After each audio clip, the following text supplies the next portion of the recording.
Want to get to know Charlie Bolden? NASA Edge heads to Washington to get an in-depth look at the NASA administrator's life and legacy. Plus, a bold look at how NASA plans to move forward here on Earth and in space. Charlie Bolden is ready. Who will get there first?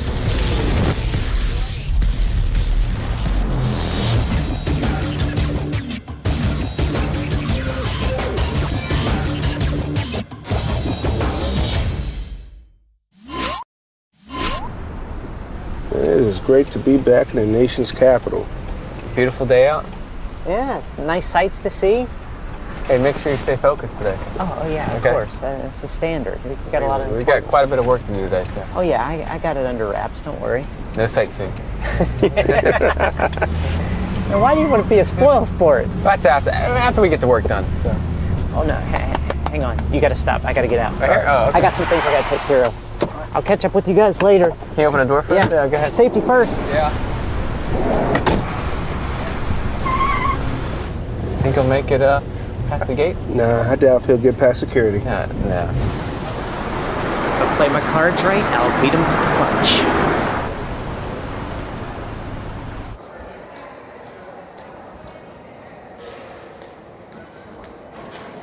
Whoa. I'm sorry. I'm here from NASA Edge. We have an interview with Charlie Bolden, and I really need to get in there quick so I get that interview. Your name, sir? Blair.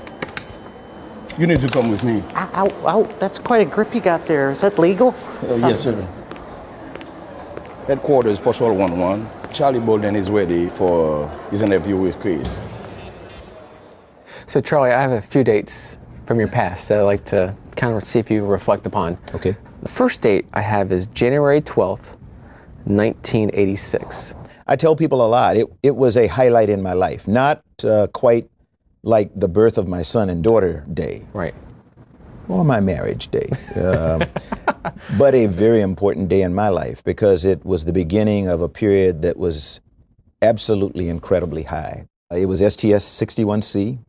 Very exciting day. We had already been to the pad 4 times prior to that, 4 scrubs, and then finally we went out beautiful morning, just before dawn, and lifted off, and it flew off into the sunrise. You've been a military pilot before that point, flying A6s in I flew Vietnam? A6s in Vietnam and then went to test pilot school and flew A6s, A7s. So what was your experience like getting ready to go, launching on shuttle, having experience flying around, pulling high G turns in a military aircraft, and here for the first time you're going into space? I mean, what was that feeling like compared to? I think the apprehension was probably as high as it was, say, going on a combat mission in Vietnam, although you relaxed very quickly. When the solids ignite and you lift off, all the apprehension is gone. The vehicle is vibrating all over the place, which was somewhat surprising because the simulators we use are very, very good. They don't adequately simulate the vibration. There you saw the solid rocket booster separation. I had planned to do a lot of reach and visibility checks, and in feeling the force on my chest, I just said, well, forget about that. I'm going to sit here and enjoy the ride. The G level is very low. It's about a G and a half at liftoff, so nothing anywhere close to what you experience in a tactical jet, for example. But then right after liftoff, you sink into okay, this isn't a simulation, but it sure seems like it, and you go right into doing what you've been trained to do. Is he okay in there? He's okay. Well, if he gives you any problems, let me know. Okay, thank you, I will.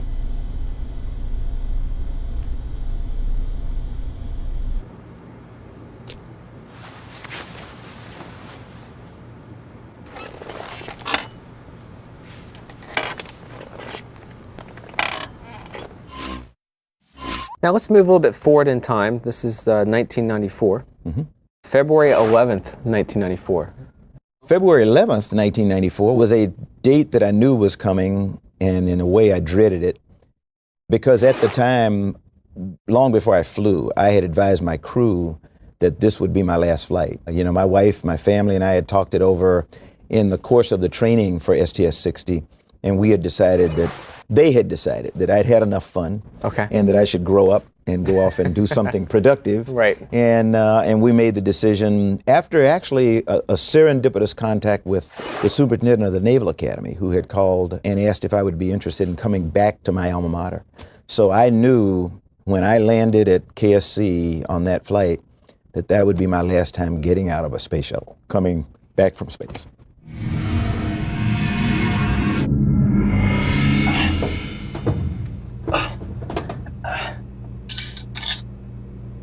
Come up to headquarters. We'll get together. We'll have a few laughs.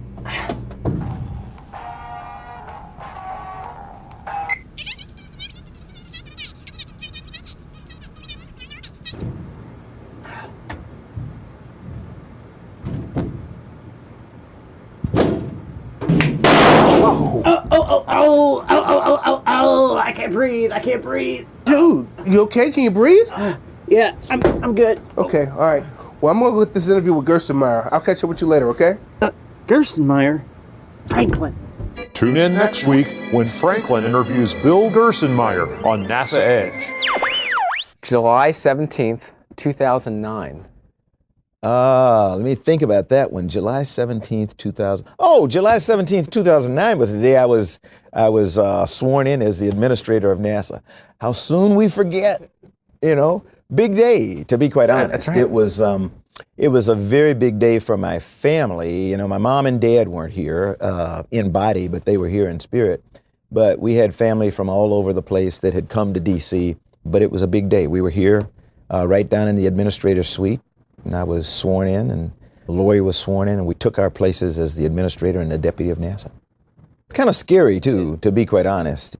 I understood the challenges that were to come. I don't think I had a full grasp of what was ahead, to be quite honest. I had been following NASA on the periphery, and I was also very active as a member of the Aerospace Safety Advisory Panel. So I was quite aware of the struggles we were having with Constellation and struggles we were having with funding and the like.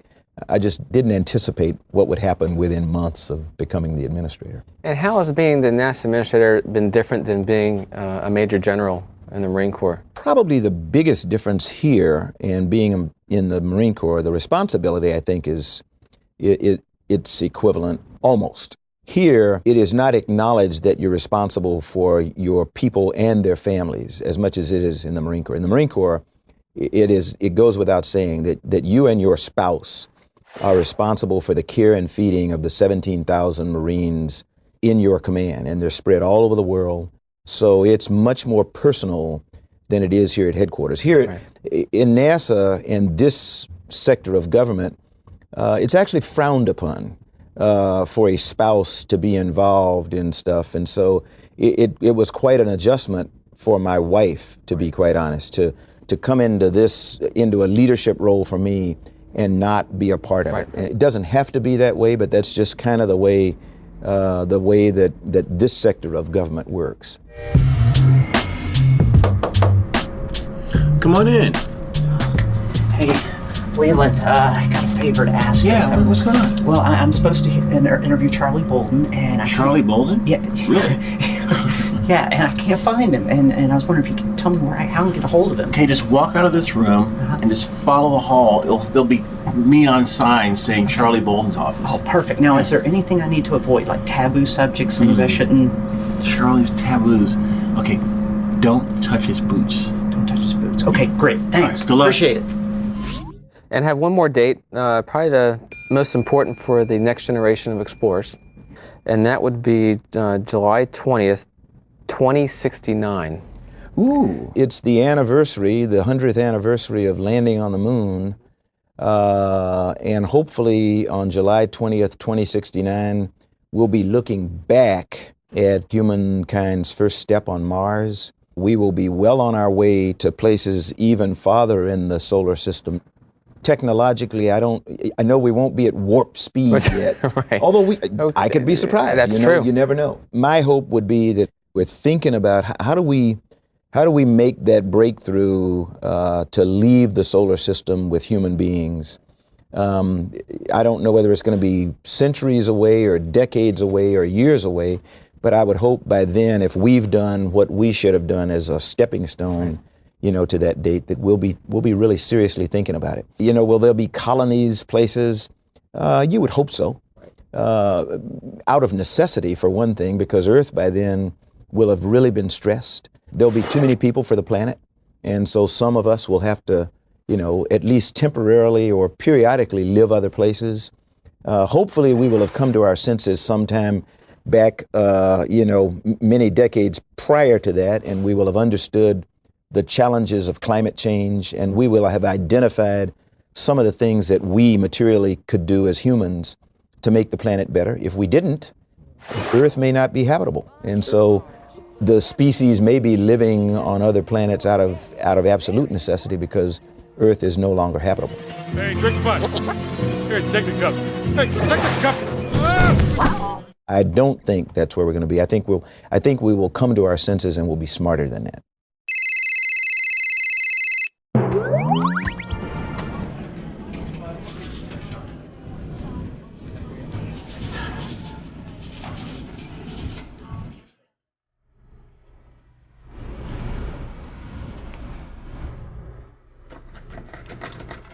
Work. This budget of human exploration.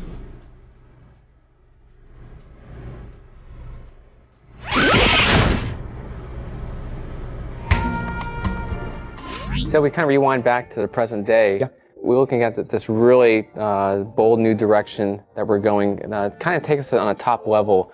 What do you expect to see in the next 15 to 20 years in human spaceflight? Well, actually, I wouldn't even say human spaceflight. People magically think of human spaceflight when they think of NASA. I think some of our most important advances are going to be in the field of aeronautics and science. I think in aeronautics, in the next 20 years, you're going to see that we will probably have helped blaze the trail toward the next generation of air travel. Supersonic air travel will have come back. We will have gotten over the fear of supersonic travel. We will have understood what caused the downfall of supersonic travel in the days of the Concorde and the like. And humans will be traveling at supersonic speeds. Hypersonics will be what we'll be talking about. You'll be looking at a totally different design of airframe.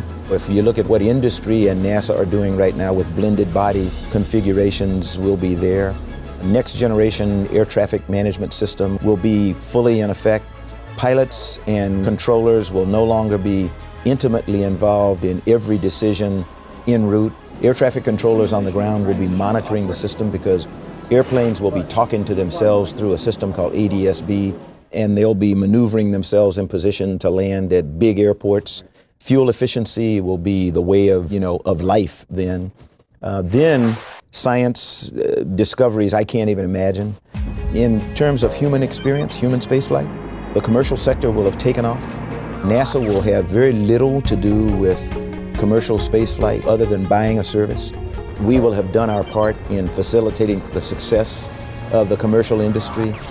More and more people will be taking advantage of the capability to travel into space, into low Earth orbit.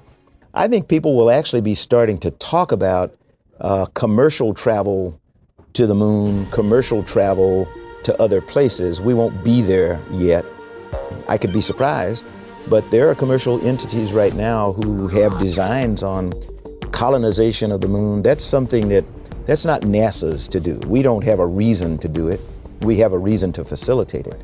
But if there is a commercial need, I think that could very well happen. You'll take some of the commercial orbiting space stations that have developed in Earth orbit, they'll migrate over to the lunar orbit, and when we're happy, when we're comfortable, we'll just take them down, put them on the surface of the moon. There are companies I've visited now that have that concept in mind, and I think they'll see it through. Maybe NASA headquarters will be positioned in low Earth orbit. NASA headquarters could be in low Earth orbit. NASA headquarters could be on the surface of Mars. Not 20 years from now, but in the future. Yeah. In the future, NASA could be gone, and the concept of human spaceflight. If I use the term the Federation, Right. as science fiction tells us, because I'm a big believer that one of our things that we do in NASA is, and I say it all the time, we take science fiction and make it science fact. So if that's true, 30, 40, 50 years from now, NASA as we know it today won't exist. NASA will be an international organization, and it may be called the International Federation of Space Exploration or something like that. Make it so. Oh, hey, Al. Hey, Blair, good to see you, man. Welcome. It's good to see you. I'm kind of in a tight spot. I was wondering if you could help me out. Yeah. I'm supposed to interview Charlie Bolden, and I need help finding his office. You and Charlie? Yeah. Okay. I'm supposed to... Yeah, yeah. Okay.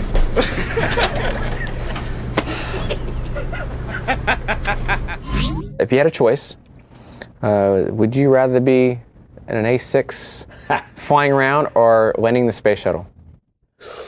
Boy, if I had a choice, I wouldn't choose. I would choose to have lived my life the way I've lived it to this point. Very good. And enjoy it and savor it and not try to go back.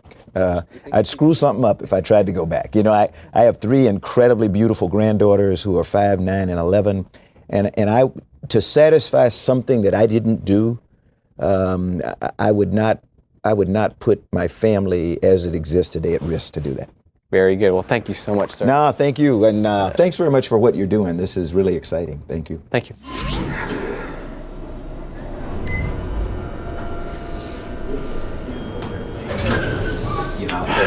Oh my goodness, how you doing? All right. I mean, sorry. Just kind of bummed out. You look like you're having a downer day. I am. I'm trying to interview Charlie Bolden, the NASA administrator, and my buddies are trying to interview him. I'm going to try to get in there first. I'm talking to people, trying to get some background information. Everybody's quiet. I called Lori Garver. She won't return my phone calls. But you know what? I'm not going to leave without an interview. I'm just convinced. Well, I've heard they're pretty accessible, so I tell you what, good luck. I hope you have a lot of luck. Thank you. I Take appreciate care. that. Yeah. Good to meet you, too. Appreciate the positive words. All That's right. great. Good. Take care. You have a good Anytime you're day. back up here, stop in and let me know how it went. I'll do that. All right. Thanks a lot. Thanks. Take care. Appreciate it.